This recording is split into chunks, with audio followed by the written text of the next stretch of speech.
बिस्मिल्लाहिर्रहमानिर्रहीम। मेरा नाम ज़िशान है और आप देख रहे हैं हमारा YouTube channel advance farming. Government ने बजट के बाद एक और बजट पेश किया है, यानी बजट तो नहीं है, आप कह सकते हैं कि 215 अरब के नेट टैक्सेस लगाए हैं और वो टैक्सेस जो हैं वो बराह रास्त ज़राअत को इफ़ेक्ट करेंगे। क्योंकि गवर्नमेंट की कोशिश थी कि हमें कुछ कर्जा मिल जाए IMF से, तो IMF ने कहा है कि पहले आप ये काम करें, उसके बाद हम आपको इतने पैसे देंगे। तो उसका जो डायरेक्ट है वो असर अब ज़राअत के ऊपर आएगा। गवर्नमेंट ने ज़राअत के ऊपर टैक्स लगाने का फैसला कर लिया है और जिसमें सबसे पहला जो टैक्स है, जो 5% GST है, वो खादों पे लगने जा रहा है। जब GST 5% लगेगा तो एक तो मैं आपको मौजूदा रेट्स बताता हूँ और इस जो GST लगेगा इसके बाद रेट्स की क्या सूरत हाल होगी।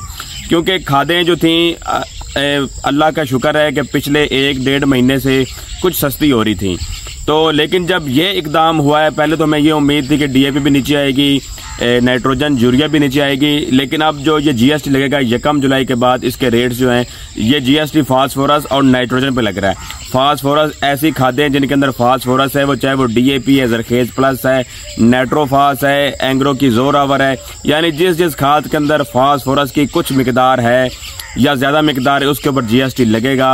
उसके बाद नाइट्रोजन के ऊपर GST है। ऐसी खादें जिसके अंदर नाइट्रोजन है, चाहे वो यूरिया खाद है, चाहे वो नाइट्रोफास है, चाहे वो सर सबज कैन गवारा है, पाक अरब गवारा है या नाइट्रोजनी कोई भी खादें हैं। अब नाइट्रोजन जो है वो DAP खाद के अंदर डबल उसके ऊपर टैक्स लगेगा क्योंकि उसके अंदर फास्फोरस भी और कुछ नाइट्रोजन भी उसके अंदर होती है।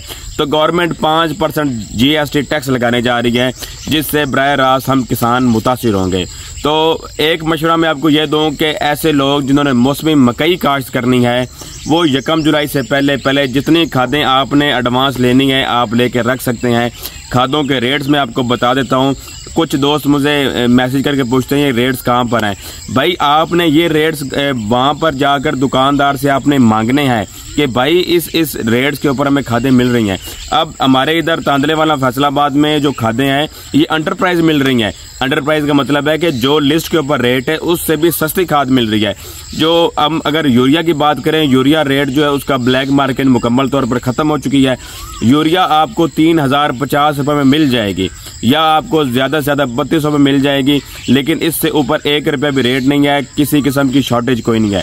सिर्फ पाक अरब गवारा और पाक जो कैन गवारा है, सिर्फ इनके रेट्स हैं जो 200-300 रेट्स के ऊपर जा रही, क्योंकि गंदम के बाद जो हमारी जो बहुत ज़्यादा काश्त हुई है कपास, तो कपास की वजह से कपास को कैन गवारा की बहुत ज़रूरत होती है अच्छी ग्रोथ के लिए। तो एक इस टाइम पाक गवारा ही है जिसका रेट ऊपर जा रहा है। उसका रेट अभी इस टाइम मेरे ख्याल में 2450 लिस्ट के मुताबिक है और वो आपको 2800 से 2900 रुपये में मिल जाएगी। अब जो नाइट्रोफास है NP सर सबज की, उसका रेट जो लिस्ट के मुताबिक है वो 6200 रुपये है, लेकिन आपको इस टाइम वो 4700 से 4800 रुपये में अंडर प्राइस आराम सुकून से मिल जाएगी। आज से 1 हफ्ता पहले वही खाद आपको 5300 से लेके 5500 में मिल रही थी। इसी तरह जो DAP खाद है वो आपको 8200 से लेके 9000 के दरमियान में कहीं भी मिल सकती है। फ़र्क सिर्फ कोपन का है, जिसका कोपन एक्सपायर है वो आपको 200-300 रुपये सस्ती मिल जाएगी, और ऐसी DAP जिसका कोपन वैलिड है, जिसके अंदर 1000 रुपये कोपन है, वो आपको कुछ 300-400 रुपये महंगी मिलेगी। तो यूरिया का रेट 3050 रुपये है, पाक गवारा का रेट आपको मैंने बता दिया है, DAP का रेट आपको बता दिया है। अब जब इसके ऊपर GST लगेगा तो फिर देखेंगे कि इनका रेट आया कि जो लिस्ट के मुताबिक रेट हैं उनसे ऊपर तजाविज़ करेगा या नीचे रहेगा। लेकिन अल्हम्दुलिल्लाह उम्मीद यही की जा सकती है कि जो लिस्ट के मुताबिक रेट्स हैं उनसे ऊपर रेट नहीं जाएगा, क्योंकि काफ़ी किसान जो तंजीमें बनी हुई हैं उन्होंने भी काफ़ी शोर डाला हुआ है कि ये काम आप ना करें। ज़िम्मेदार की पहले कमर टूट चुकी है, मकई के रेट्स आपके सामने हैं, हर चीज़ में इस टाइम मंदा बरकरार है सिवाय गंदम के रेट्स के। तो इस वजह से किसान की तंजीमें एक्टिव हैं कि आप ये काम ना करें। काइंडली किसान जो थोड़ा बहुत बामुश्किल से पैसे कमा रहा था, आप वो रोज़ी भी उनसे ना छीनें। तो अगर आपको ये वीडियो अच्छी लगे तो हमें लाइक ज़रूर करिएगा। अगर चैनल अभी तक आपने सब्सक्राइब नहीं किया तो हमें सब्सक्राइब करिएगा और अपनी दुआ में याद रखें। शुक्रिया।